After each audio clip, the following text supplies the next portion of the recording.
embora. Caminho das legislativas de 30 de janeiro, já a seguir na RTP, João Coutinho de Figueiredo, líder da Iniciativa Liberal. Tan, tan, tan, tan, tan, tan. Aliás, isto se calhar até dá para ver. Se calhar até boa ideia. Tipo, em vez de estarmos a ver isto tipo, com qualidade zero no YouTube, podemos ver isto no RTP Player. RTP Player. No RTP Play. No coisa, pá. Isto será que dá? Legislativas? Tipo, será que aparece aqui? Continuar a ver, mas não é isto que eu quero. Eu quero as entrevistas. Onde é que eu vejo as entrevistas? Debates. Eu estou no banco e faço assim. Entrevistas, é isto. Está aqui, será este? É isto, é. 20 minutos de entrevista. Obrigado, Morcom. Obrigado, man. Thanks. Boa, puto. Essa foi boa. Tentar mais altitude.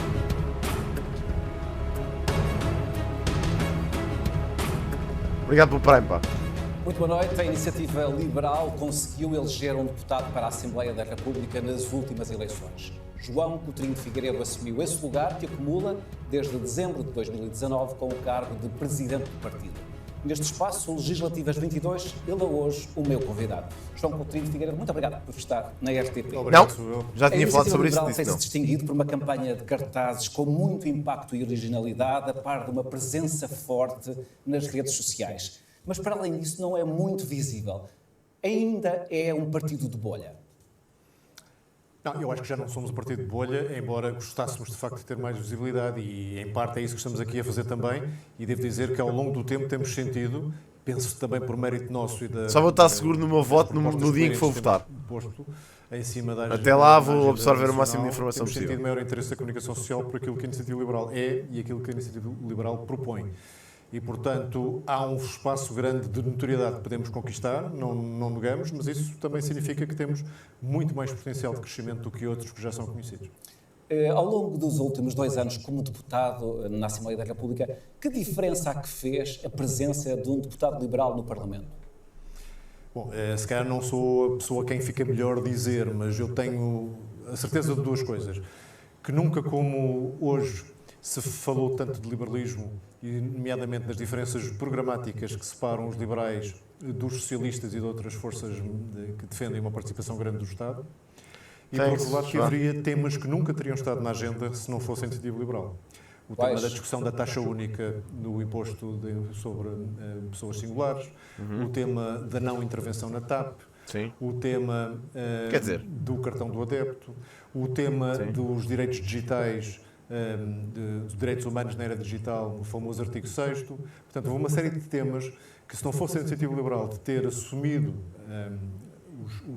os gastos desse tema, não teriam estado na agenda e não teriam tido o destaque que tiveram e o desenlace que tiveram, que todos eles acabaram por conduzir a uma consciencialização maior das pessoas relativamente ao que estava em causa. E a cena do cartão do adepto, acho que eles foram o único partido que falou sobre isso. Aliás, eu lembro-me de ter sido o JCF que trouxe essa questão do cartão do adepto à Assembleia e o Costa até ficou meio do género, what?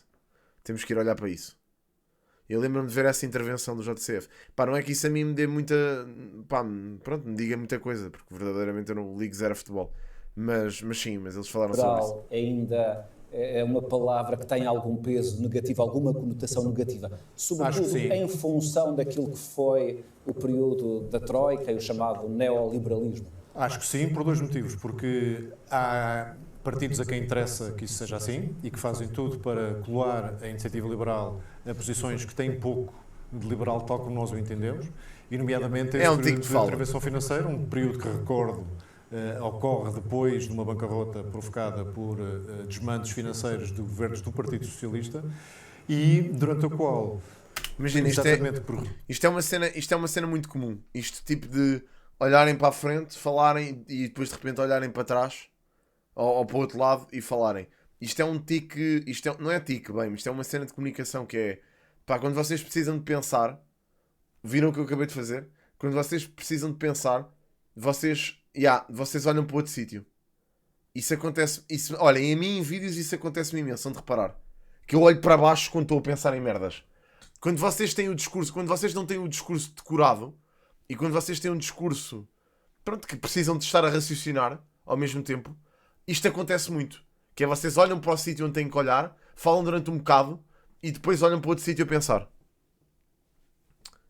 Isso é muito frequente mesmo. Requisitos desse, mas é verdade, Isso acontece bem. Isso acontece bem. Mais brutais aumentos de impostos, sempre. Microexpressões. Conhece a iniciativa liberal, e outra coisa é não manter contacto visual, porque manter contacto visual durante muito tempo é bastante estranho. Isso é uma das regras da comunicação, malta. Tipo, vocês não podem manter contacto visual sem retirarem o contacto visual. Senão é esquisito, a pessoa sente-se bem intimidada. É estranho. Poderá que nós nunca não estás a ser honesto, claro que estás. Dessa solução. O que é que isso significa? E agora estamos em caminho das legislativas de janeiro. Qual é a expectativa que têm? Tem alguma fasquia em termos, por exemplo, do número de deputados? Aliás, acho que aqui dá para ver que ele não tem ali nada. Quer dizer, não dá. Tem alguma fasquia só se tivesse de outro ângulo. Por exemplo, do número de deputados que consideram que é provável alcançarem nestas eleições? Eu vou buscar aqui uma coisa que em política não se faz, que é dizer um objetivo muito claro. Nós queremos atingir 5 deputados. 5 deputados. Mas digo-lhe como é que lá chegamos, porque sendo um partido recente e não tendo o histórico para poder fazer essas referências com tanto rigor... 5 vezes mais. É um objetivo ambicioso. Sim, por um lado é ambicioso e é assim que nós gostamos de funcionar. E temos, pela natureza do nosso eleitorado, que é um eleitorado que muitas vezes vota pela primeira vez, em relação ao qual não há, como eu disse, histórico e é difícil fazer projeções, temos aqui um intervalo de variação possível grande. Portanto, eu diria entre 3 e 7... Mas não chegou aos 5. Não, exatamente. Entre 3 e 7, nenhum deles me surpreenderia por aí além. E, portanto, vamos para o ponto central, que são 5 deputados. Como disse, é 5 vezes o que temos hoje. E representaria crescer em termos de votos, provavelmente algo como 4 vezes aquilo que tivemos em 2019. Portanto, dentro de um partido que é conhecido, que não usa populismos para ter destaque, que não gosta de protagonismos excessivos, que não é um partido estridente, acho que é uma evolução absolutamente notável. Se calhar não seria a melhor pessoa e não me fica particularmente bem dizer isto, mas eu já lhe chamei um fenómeno político. João Coutinho tem campanhas muito, eu não diria agressivas, mas muito exuberantes. Mas acabou de dizer que era uma bolha. E, portanto, nós sabemos que são impactantes. O sentido é que funciona muito nas redes sociais, não é? Correto, mas que é uma forma moderna de comunicação, não temos tido ocasião Porque é que o entrevistador está constantemente a interromper o entrevistado? Tipo, isto parece isto não é uma entrevista, isto é quase uma crónica de opinião. Porque então uma pessoa está a responder à questão e ele continua a interrompê-lo. Correto, mas que é uma forma moderna de comunicação. Não temos tido ocasião e espero que agora isso mude. Quando se limita a ser apenas isso, não é? Não é apenas isso, e as autárquicas mostrou, por exemplo, um tipo de implantação bastante diversificado e não só já nas áreas urbanas e não só já nas áreas litorais. E acabou de dizer que nós tínhamos essa implantação, temos de facto essa implantação nas redes sociais e numa comunicação bastante impactante, mas não temos tido a comunicação social de massa para nos amplificar a mensagem. Espero já sei, Roberto, já ouvi falar sobre isso. Durante esta campanha de 2022 e tenho a certeza que isso nos trará bons resultados. E é a partir disso que tem essa expectativa dos 5 deputados? Também. Muito bem. Relativamente ao cenário pós-30 de janeiro, não sei se o João Coutinho de Figueiredo receia que tudo fique na mesma ou se acredita que há uma chance do campo político do centro-direita poderem ter maioria nestas eleições. Okay. Bom, do que depender de nós, terá chance com certeza. Ou seja, já disse o crescimento que esperamos ter e, portanto, se outros partidos forem capazes de mostrar a alternativa em relação àquilo que tem sido a governação... Desculpem, malta, estou sempre a mexer nesta merda. Tenho que pôr o cubo no caralho mais velho que é para não ir buscar. A natureza estatizante e coletivizante das medidas tem sido a norma. Aquilo ajuda-me a raciocinar. Se os partidos que não são socialistas nem de esquerda conseguirem mostrar que são verdadeiramente alternativa ao PS, não tenho dúvida que há aí uma oportunidade. Nós faremos parte da construção dessa alternativa, se a aritmética eleitoral... Mas estás-me a perguntar a mim, eu não sou Rui Rio, mas me perguntar a mim se o PSD pretende coligar com a IEL. Sei lá eu, bro. Tens que ir ver tu. Quer dizer, ao esperar, não é? Porque verdadeiramente temos que esperar para ver. Noite do dia 30, assim o permitir. Nós faremos a nossa parte e esperamos que os outros façam os deles. Sempre que se fala nesse cenário pós-eleitoral, dá-se por adquirido, no caso de haver... O PSD não vai ter maioria absoluta, isso garantidamente. Que a Iniciativa Liberal estará nessa solução. Isto é mesmo assim? Mano, eu não para já, imagina, eu não vou dizer que não quero para sempre, mas eu para já não me quero envolver na política. Pá, acho que não faz sentido para mim. Principalmente porque para já não sou uma pessoa suficientemente informada para estar a representar um partido. E depois... pá, não quero estar a representar um partido com o qual não me identifico ou com o qual não é 100%, mas que não me representa na sua plenitude. Portanto, não sei, man. Pá, não tenho essa visão. E eu, além do mais, nem sequer tenho a aspiração de ser político. Ponderava daqui a 30 anos, talvez, se não tivesse mais nada para fazer da minha vida. Deixa-me sublinhar primeiro que é muito interessante que agora dá-se por adquirido que nós estamos aqui. Acho que sim, TMC, acho que continua. Há um ano atrás, se calhar nós nem contávamos para esse campeonato. Sim, portanto, é também um atestado da qualidade do trabalho político que tem sido feito, que temos credibilidade e as pessoas reconhecem que trazemos ao exercício da política uma certa frescura e uma certa energia que já falta aos partidos tradicionais. Mas a minha pergunta é no sentido de saber se, na verdade, isso é mesmo assim, é um dado adquirido. Se houver um governo do PSD, a Iniciativa Liberal lá estará para apoiar, um governo liderado pelo PSD, ou haverá condições e haverá uma negociação para que isso possa acontecer? Vamos ser claros. O que para nós é importante e politicamente assumimos é que se houver a tal aritmética eleitoral que permita uma solução à direita do Partido Socialista, nós estaremos disponíveis para conversar. Quem conversa precisa ter do outro lado idêntica abertura. Portanto, também é uma pergunta que tem que ser feita ao PSD. O PSD já disse que sim. O Dr. Rui Rio já deu essa abertura. E depois do resultado dessas conversas e também da força eleitoral de cada uma das forças é que resulta uma solução alternativa. Claro. Como é que se pode chegar a essa hipótese de coligação sem haver resultados? Isto é só depois das eleições, a realidade é essa. Pá, aquilo que eles podem dizer é que não se coligam com determinados partidos. E isso eles já fizeram. O João Coutinho de Figueiredo já falou sobre isso, já disse que não se coliga com o Chega. O Rui Rio também já disse isso. Pá, não sei se vai cumprir ou não. Acredito mais no JCF, sinceramente. Aliás, o próprio Chicão também já disse que não se coliga com o Chega. Portanto, ninguém à direita se coliga com o Chega. A única hipótese de haver um governo de direita é PSD, IL e CDS. E eu com o CDS, pá, pronto. E PAN, vá também o PAN, como é lógico. Mas o PAN, pronto. Agora a questão é, lá está, não sei. Não acredito. Acho mais provável ver uma geringonça de esquerda. Pronto, novamente. Portanto, vamos voltar ao mesmo. Portanto, eu não sei, eu vou-vos ser muito franco. Não sei para que é que... Pá, quer dizer, saber para que é que houve estas eleições, sei. E se calhar até vai ser bom. Bocino, obrigado pelos 5 subs, man. Muito obrigado, man. Obrigado ao sub à Raquel Gaspar, ao Mico Moreira, ao Teddy, ao Nós e ao Nunes, meu. Muito obrigado, man. Muito agradecido, meu cara. Obrigado, pá. Muito obrigado. Muito obrigado. De qualquer das formas, nenhum por cento vai ter, não faz diferença a ninguém. Vamos ver. Pá, não sei. Não consigo dar isso como um dado adquirido. Ok. De qualquer das formas, é aquilo que eu digo. Acho muito mais possível haver uma maioria de esquerda, ou não é uma maioria de esquerda, tipo uma coligação de esquerda outra vez, do que de direita. A questão é, para que é que serviram estas eleições? Olhem, quanto mais não seja para aí ter mais deputados, para haver mais representação, para haver mais representatividade, desculpem, e para haver mais diluição das coisas, para não ser tudo centrado no PS, etc. Pá, tudo aquilo que tirar alguns votozinhos ao PS e der a outros partidos, para mim, acho bem. Acho boa ideia. Irá ditar o peso das exigências e também o formato, porque não nos parece...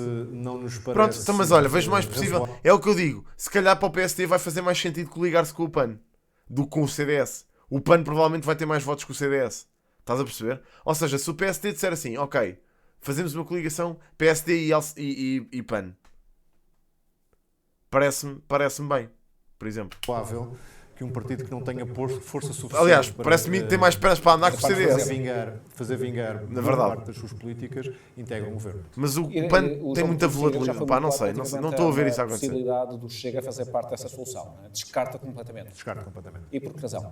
Há muitíssimas razões, eu nem gosto muito de falar nisso, já disse uma vez que só falaria nisso uma vez, mas já fui obrigado a quebrar essa intenção várias vezes. Há um conjunto de motivos, o principal dos quais é que... Chega a um partido que está nesta competição, não pode ser excluído. Há uma coisa que as pessoas têm que entender, o Chega não é um partido que tenha qualquer costela liberal. Qualquer. E, portanto, para nós que queremos construir um Portugal mais liberal, não faz parte dos nossos parceiros. Depois, tem uma forma de fazer política que nos desagrada profundamente. estridente, histriónica, messiânica, populista. Não gostamos absolutamente nada disso, com tendências xenófobas com demasiada frequência. Portanto, e não é um partido confiável com o qual se possam fazer acordos que venham a ser cumpridos, como vários episódios ao longo do passado recente têm demonstrado. O CDS tem defendido. Nada mais. Olhem, super direto, super concisa a resposta, está arrumado o assunto.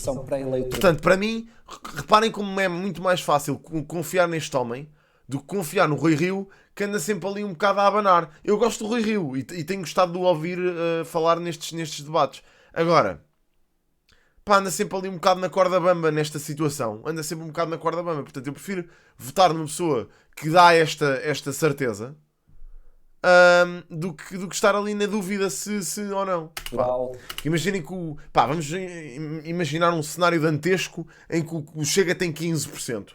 Nada me garante que o PSD não diz, pronto, olha, vamos lá. Percebem? Não, estou nesta corda bamba. É um bocado isto. Que no sentido de poder conquistar, multiplicar, digamos, a força do voto através do método de Hond. Qual é a sua posição sobre isso? Acha que devia haver uma frente envolvendo os 3 partidos ou não? Eu percebo o interesse do CDS, mas esse não é o interesse da iniciativa. Acho que sim. Sobrevivência. Provavelmente, mas sobretudo a Iniciativa Liberal não acha que um partido que vai fazer agora 4 anos tenha vantagem em diluir a sua mensagem numa coligação nesta fase da sua existência. Mais, achamos que um dos problemas do sistema partidário português, e que era um problema que se tornaria ainda pior se houvesse tentações para fazer um bloco central, é que as escolhas que os eleitores fazem quando vão às urnas não são suficientemente claras. Ou seja, eu acredito muito mais na solidez de uma solução em que os partidos vão sozinhos às urnas e são claros relativamente à sociedade que defendem e às propostas que querem pôr em cima da mesa, como aconteceu recentemente na Alemanha, um país que está a dar mostras de enorme maturidade democrática, permitindo negociações e acordos entre partidos de matriz diferente. Em Portugal temos que começar a aprender a fazer o mesmo. A nossa democracia não pode viver neste permanente alternância entre 2 partidos que muitas vezes se confundem e que têm uma forma de fazer política que às vezes pouco se distingue. Portanto, acho muito mais saudável e útil irmos a eleições sozinhos, ser claros relativamente ao que defendemos, deixar os portugueses escolher e, em função da força relativa de cada força, sentarmos à mesa e colaborarmos, negociarmos aquilo que for possível negociar. Portanto, tudo o que é relevante deve ser deixado para depois de 30 de janeiro e, em função dos resultados, tomar as decisões na altura. Eu acho que a clareza com que nos apresentamos aos eleitores também é a clareza com que nos apresentamos a potenciais parceiros. Portanto, será a mesma coisa, pelo menos do nosso lado, não vamos dizer uma coisa em campanha diferente daquela que diríamos numa mesa de negociações. João Coutinho de Figueiredo, uma das bandeiras principais da Iniciativa Liberal é a redução de impostos. Que impostos e em que pretendem baixar e em que valores? Muito bem. Uma correção não é só uma questão de desagravamento fiscal, é também uma questão de simplificação fiscal. Do atual modelo. Sim, porque desculpa lá interromper isto. Rato, tu queres saber se para jogares Red Dead o Redem? Red Dead RP? Ou o jogo? Para comprares o jogo, para jogares o jogo tens que comprar o jogo. Para jogares Redem podes comprar só o online. Um fiscal demasiado complexo e um sistema fiscal demasiado complexo tem o próprio... RP é só online, podes comprar só online. Tem um custo não só da administração da máquina, que é pesadíssima em Portugal, mas também da capacidade de ser entendível, especialmente na componente do imposto sobre empresas, quando se tenta captar investimento estrangeiro. E, portanto, eu devo dizer que nós, desde que entramos no Parlamento, sempre privilegiámos uma redução do IRS antes de redução do IRC. Neste momento achamos que o IRC é tão importante como o IRS porque o que a pandemia veio fazer foi descapitalizar, ou seja, fazer as empresas gastarem boas parte das reservas, das poucas reservas que, em alguns casos, elas tinham, para fazer face a este período muito difícil. E, portanto, nas nossas propostas eleitorais, e se tivéssemos chegado ao fim da discussão orçamental, as nossas propostas de desagravamento do IRC teriam sido tantas ou tão profundas como as de desagravamento do IRS. E para que valores? Para nós termos uma noção. Em ambos, sabendo que a reforma fiscal é profunda e deve ser profunda, estamos a falar de evoluções graduais. Portanto, não é passar para um sistema de taxa única de IRS. É um choque fiscal no sentido em que ele deve ser ambicioso, mas não deve ser gradual. num único exercício. Exatamente. Mas o objetivo é chegar a que valor? Por exemplo, do IRS? Nós gostaríamos que a carga fiscal global de Portugal é a minha opinião também 20% nos próximos 4 anos. Isso implicaria... Para empresas e global da economia. E depois aqui podemos discutir qual é a prioridade que damos. Neste momento, como digo, as empresas precisam muito de recapitalizar, precisam muito de poder voltar a investir e não podem ter uma estrutura financeira desequilibrada, precisam muito de poder voltar a criar emprego, especialmente emprego daquele que seja efetivamente bem remunerado. Okay. E, portanto, nós já dissemos relativamente à taxa única de IRS que gostaríamos que houvesse uma taxa única de 15%, e que passaria por um modelo intermédio de duas taxas, uma de 15%, outra de 27,5% a partir de 70 mil euros, com deduções fiscais. Portanto, é um imposto que continua a ser progressivo, mas obviamente muito menos progressivo daquilo que temos hoje. E isso é algo que pode custar entre 2 a 3 mil milhões de euros, que é uma fração daquilo que, por exemplo, se vai gastar na TAP. Propósito E eu respondo sempre com toda a abertura ao custo das nossas propostas de desagravamento fiscal e peço sempre à comunicação social e a todos os interessados que façam a mesma pergunta, ao invés, quando estão a falar de gastar mais dinheiro. Que perguntem quais são os impostos, então, que vão aumentar para financiar estes gastos acrescidos. Uma outra área do programa da Iniciativa Liberal é a privatização de empresas públicas que operem em ambiente concorrencial. Que empresas, exatamente? Bom, neste momento estamos a falar sobretudo da TAP, da Caixa Geral de Depósitos e da RTP. São essas três empresas. E quais são as razões, de fundo, que, do vosso ponto de vista, justificam que sejam privatizadas? É porque, ao contrário, mais uma vez, a pergunta deve ser posta, é porque é que o Estado há de ter uma televisão, porque é que o Estado há de ter uma companhia aérea, porque é que o Estado há de ter um banco. A Caixa Geral de Depósitos é um bom exemplo e é provavelmente a maior destas três empresas que eu estou aqui a referir do ponto de vista de valorização. A Caixa Geral de Depósitos, como todos sabemos, teve problemas sérios, muito sérios, há cerca de 6 anos atrás. Levou uma injeção de dinheiro dos contribuintes de cerca de 5 mil milhões de euros e só conseguiu recuperar num processo muitíssimo bem executado por parte da atual administração da Caixa, porque se comportou exatamente como se comportaria um banco privado. Do vosso ponto de vista, o Estado não deve ter bancos, não deve ter participação nos bancos. Não há nenhum motivo porquê. A menos que me venham dizer que o Estado vai influenciar as decisões dos bancos. E então aí temos um problema muito maior. Influenciar em que sentido? No sentido, e agora vou aqui abrir aspas, do interesse nacional. Nós sabemos que foi parte desse interesse nacional e das influências do Governo que faliram os Caixa Geral de Depósitos que conduziu ao buraco financeiro que os portugueses tiveram que tapar na Caixa. E, portanto, não há motivo nenhum. Mas repare que isto não tem a ver com o facto de eu achar que... Eu acho que a malta gosta de ter gosta desta noção de banco público, porque lhes dá uma sensação de segurança. Acho que é essa a cena. Mas imaginem, se o banco falir, vocês ficam sem o vosso dinheiro à mesma. Portanto, eu percebo a sensação de segurança que vos dê um banco como a Caixa. Ok? Mas man, se o banco falir, vai na mesma com caraças. Aliás, vão ser vocês que, teoricamente, vão andar a pagar. Ou seja, a mim, a realidade é esta. Custa-me um bocado. Por exemplo, eu não tendo dinheiro na Caixa, por exemplo, tenha que pagar uma eventual falência da Caixa, ou evitar uma falência da Caixa, para estar a dar dinheiro a todas as pessoas que perderam dinheiro lá. Percebem?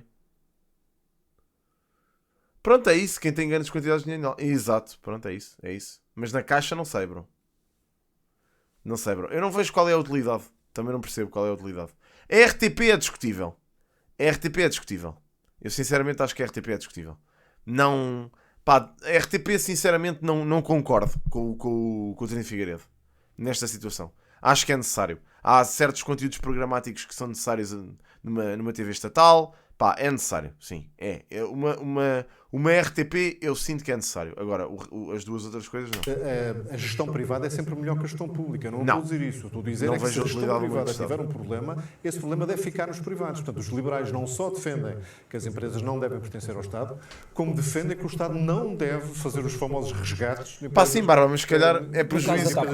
Compensa. Do seu ponto de vista, o que é que deve ser feito neste momento? Tendo em conta que a empresa foi privatizada, depois foi nacionalizada, agora está nesta situação, nesta indefinição enquanto a Comissão Europeia... Pá, não sei se funcionaria da mesma forma, percebes? Essa decisão deve estar iminente. Neste momento, neste cenário, qual é, do vosso ponto de vista, a melhor solução e a melhor saída para a TAP? Nós, desde o princípio, dissemos que não deveria ter entrado um único euro de dinheiro dos contribuintes na TAP sem saber exatamente como é que o Estado iria sair dessa posição em que se colocou. Okay. E não foi isso que aconteceu. E, portanto, estamos um ano e meio depois da entrada dos primeiros 1.200 milhões de euros na TAP, sem saber exatamente o que é que vai acontecer à companhia. Parece que agora há alguns interessados, e aqui chama a atenção para o facto de um dos interessados, por exemplo, a Lufthansa, ter conseguido antes do tempo, devolver o apoio financeiro que também recebeu do Estado alemão. Votem naquilo que vocês acharem melhor, malta. Não se ponham com cenas do votem não sei o quê, votem não sei o quê. Voltaram a ser donos dos... Vá, eu detesto que a malta venha dizer votem X coisa. Não. Pá, votem aquilo que vocês quiserem. Não influenciem os outros, meu, pela vossa saúde. Tipo, é por essas merdas que estamos onde estamos. Pá, não... Desculpem as próprias decisões, e a Lufthansa ficou livre de fazer associações, inclusivamente aquisições de empresas como a TAP. Portanto, conhecendo o atual estado da TAP, das rotas que mantém, do hub que detém em Lisboa, da frota que vai manter, há um conjunto limitado de interessados em ficar com parte do capital da TAP. E, portanto, é absolutamente crucial saber que interessados são esses, porque a companhia... E vender o mais rapidamente possível? O mais rapidamente possível. João Coutinho Figueiredo, um argumento que floresceu nos últimos 2 anos em função da pandemia foi... Vacina, obrigado pelo Prime. Nos momentos difíceis é o Estado que está cá para defender os cidadãos, como por exemplo aquilo que aconteceu no Serviço Nacional de Saúde, portanto, que teve que responder a esta emergência pandémica. Sim. Este argumento tem algum fundamento do seu ponto de vista que de facto venha questionar a ideologia liberal? Isso foi uma tentativa da propaganda do PS dizer que até os liberais precisam do Estado quando chegam ao aperto. É ao contrário. Os liberais defendem que o Estado existe exatamente para evitar que haja situações extremas que possam causar dificuldades às pessoas quando elas são completamente inesperadas e inevitáveis. E é o caso de uma pandemia, como seria o caso de uma calamidade. É para isso, é das poucas coisas para que efetivamente o Estado serve. Portanto, dizerem que os liberais são menos liberais por defenderem que o dinheiro que as pessoas ao longo dos tempos em impostos entregaram ao Estado possa ser devolvido às pessoas numa situação de emergência, é a mesma coisa que eu dizer que o PS e os outros partidos que apoiaram as medidas restritivas passaram a ser autoritários porque fecharam fronteiras ou obrigaram as pessoas a ficar em casa. Portanto, em estados como aquele que vivemos durante os momentos mais acesos da pandemia, defender medidas excepcionais não altera a natureza e a convicção dos partidos. Espero eu que ninguém nos venha acusar de dizer que o Partido Socialista passou a ser um partido autoritário porque também tomou medidas altamente gravosas das liberdades das pessoas. Portanto, não, o Estado serve exatamente para poder responder às necessidades extremas das pessoas em caso de emergência e, nomeadamente, usar o dinheiro que não é do Estado, é das pessoas, que está à guarda do Estado exatamente para estas emergências. A propósito da pandemia, o Primeiro-Ministro tem admitido que, face à evolução dos números que estamos a assistir de novas infecções, mais internamentos, poderá haver uma necessidade de mais restrições até ao Natal. A Iniciativa Liberal admitiria estar ao lado do Governo nessa decisão de maior Nós sempre temos tomado as nossas posições, que acho que se reconhece que são coerentes e corajosas, em função dos dados. Portanto, eu não vou falar de quais são as medidas que fazem sentido daqui a 3 semanas, desconhecendo como é que acha que as atuais são razoáveis? Não. O que eu digo é uma coisa mais séria e mais profunda e peço que os espectadores percebam bem o que eu vou tentar dizer. Acho que estamos a enfocar demasiado os nossos esforços, sejam eles sanitários, sejam eles económicos, sejam eles de atenção, ao combate à Covid. Nestas alturas do ano, no inverno, morrem em Portugal mais de 300 pessoas por dia. Provavelmente mais, porque há muitas patologias que ficaram em situação pior do que estavam quando não havia pandemia. E todos os telejornais abrem com várias notícias e muitos minutos a discutir 5 ou 6% deste número. E a pergunta que eu faço é que atenção está a ser dada aos outros 95% de mortos todos os dias. Uma outra questão... Mais, e permita-me que isto é muito importante. Portanto, por um lado, estamos a ignorar outros problemas que o Sistema Nacional de Saúde tem e, ao contrário do que disse há pouco, não respondeu particularmente bem. Só respondeu como respondeu porque deixou de tratar tudo o resto.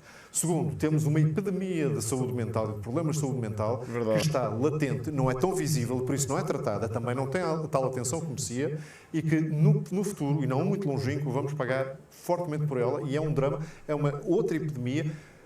Dizem os estudos do INSA recentemente conhecidos, mais de metade dos jovens têm manifestado problemas de saúde mental de um tipo ou de outro nos tempos mais recentes. Boa importante, man. Super importante esta mensagem. Super importante esta mensagem. Boa da fixe. Boa da fixe ele ter ido por aí.